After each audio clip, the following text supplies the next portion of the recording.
Hello guys, welcome back to my YouTube channel. Actually ಇದು 1 hour study video. I study ಮಾಡ್ತಿರೋದು ಬಿಟ್ಟು ಬೇರೆ ಏನು ಎಕ್ಸ್ಟ್ರಾ ಇರಲ್ಲ. And preparing for competitive exam is not just about finishing the syllabus. It's about learning how to show up for yourself every single day. ನೀವು ಎಷ್ಟು effort ಹಾಕ್ತೀರಾ, ಯಾವ ಥರ ಓದ್ತೀರಾ ಅನ್ನೋದು ಮ್ಯಾಟರ್ ಆಗುತ್ತೆ. ಸಿಲೆಬಸ್ ಅಷ್ಟೇ ಕವರ್ ಮಾಡೋದಲ್ಲ, ಎಕ್ಸಾಮ್ ಕೂಡ ಪಾಸ್ ಮಾಡಬೇಕು ಅಂದರೆ ನೀವು ಆ ಥರ ಎಫರ್ಟ್ಸ್ ಹಾಕಿ ಓದಿರಬೇಕು, means hard work. Some days motivation is there. Motivation 1 ದಿನ 2 ದಿನ ಕೇಳ್ಕೊಂಡು ಓದೋಕ್ಕೆ ಸ್ಟಾರ್ಟ್ ಮಾಡಿ. ಜಸ್ಟ್ 1 ವೀಕ್ 1 ತಿಂಗಳು ಅದೇ ಮೂಡಲ್ಲಿ ಅದೇ ಫೋಕಸಲ್ಲಿ ಓದಿ ಆಮೇಲೆ ಬಿಟ್ಬಿಡೋದಲ್ಲ. Until you get it. Job ತಗೊಳ್ಳೋವರೆಗೂ ಅದೇ ಥರ ಮೈಂಡ್ಸೆಟ್ಟಲ್ಲಿ ಓದ್ತಾ ಹೋಗೋದು. ಸ್ವಲ್ಪ ದಿನ ಅಷ್ಟೇ ಇರುತ್ತೆ ಮೋಟಿವೇಶನ್. ನೀವು ಆ ವಿಡಿಯೋ ಯೂಟ್ಯೂಬ್ ನೋಡ್ಕೊಂಡು ಓದೋದಲ್ಲ. ನಿಮ್ಮಲ್ಲಿ ಬರಬೇಕು, ನಾನು ಓದಬೇಕು, ಜಾಬ್ ತೊಗೋಬೇಕು ಅಂತ. Mainly you have to build discipline ಇದ್ರೇ ಎಲ್ಲವೂ ಸಾಧ್ಯ. And you have to maintain consistency. ನಾನು ಪ್ರತಿ ವಿಡಿಯೋದಲ್ಲೂ ಹೇಳ್ತಾ ಬರ್ತೀನಿ, ಸ್ಟೇ ಕನ್ಸಿಸ್ಟೆಂಟ್ ಅಂತ.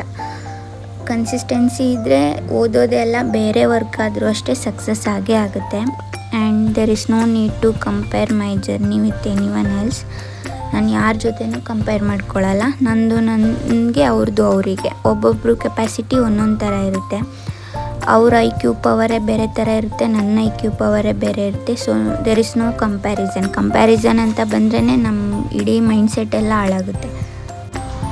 ನಿಮ್ಗೆ ಹೇಳೋದು ಅಷ್ಟೇ, don't compare your self with someone else. ನಿಮ್ಮದೇ ಆದ ಓನ್ ಲೈಫ್ನ ಲೀಡ್ ಮಾಡಬೇಕು. ಹೇಳಿದ್ನಲ್ಲ ನಾನು ಲಾಸ್ಟ್ ವಿಡಿಯೋದಲ್ಲಿ, ಕ್ರಿಯೇಟಿವ್ ಮೈಂಡ್ಸೆಟ್ನ ಬಿಲ್ಡ್ ಮಾಡ್ಕೊಳ್ಳಿ. ಯಾವ ಥರ ಅಂದರೆ, ನಾವು ಇನ್ನೊಬ್ರಿಗಿನ್ನ ಸೋ ಫಾರ್ ಬೆಟರ್ ಅಂದ್ಕೊಂಡೆ ನಾವು ಏನೇ ಕೆಲಸ ಮಾಡಬೇಕು ಅಂದರೂ ಮಾಡಬೇಕು. ಅವರು ಆ ಥರ ಇವ್ರು ಈ ಥರ ಅನ್ನೋದಕ್ಕಿಂತ ನಮ್ಮ ಮುಂದೆ ಯಾರಿಲ್ಲ, ನಾವೇ ಎಲ್ಲ ಅಂದ್ಕೊಂಡು ಮಾಡಬೇಕು. ಆ್ಯಂಡ್ ನೆಕ್ಸ್ಟ್ ವಿಡಿಯೋಯಿಂದ ಸ್ಟಡಿ ಚಾಲೆಂಜಸ್ ಇವತ್ತು ಈವ್ನಿಂಗಿಂದನೇ ಅಪ್ಲೋಡ್ ಮಾಡ್ತೀನಿ. So this is 1 hour of study. And this is small promise I am making to my future self. 30 days challenge complete ಮಾಡ್ತೀನಿ. ಗೊತ್ತಿಲ್ಲ ಏನಾಗುತ್ತೆ, ಲೈಫಲ್ಲಿ ತೊಗೊಂಡೋಗಿ ನಿಲ್ಲಿಸುತ್ತೆ ಅಂತ, but I am not give up.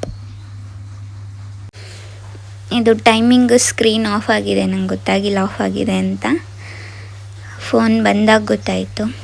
But 1 hour 4 minutes complete ಮಾಡಿದೆ.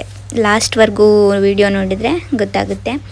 GK ನೆನ್ನೆ sir topic ಕೊಟ್ಟಿದ್ರು ಅಂತ ಹೇಳಿದ್ನಲ್ಲ, ಅದೇ ಟಾಪಿಕ್ನ ಮತ್ತೆ ರಿವೈಸ್ ಮಾಡಿದೆ.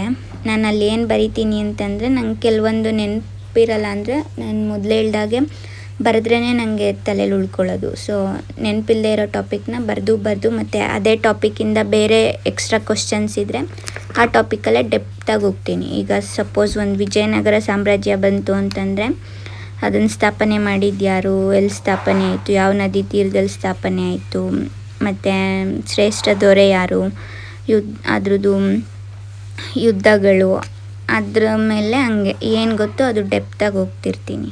ಇದಾಗಿತ್ತು ಇವತ್ತಿನ ವಿಡಿಯೋ. ಬಾಯ್.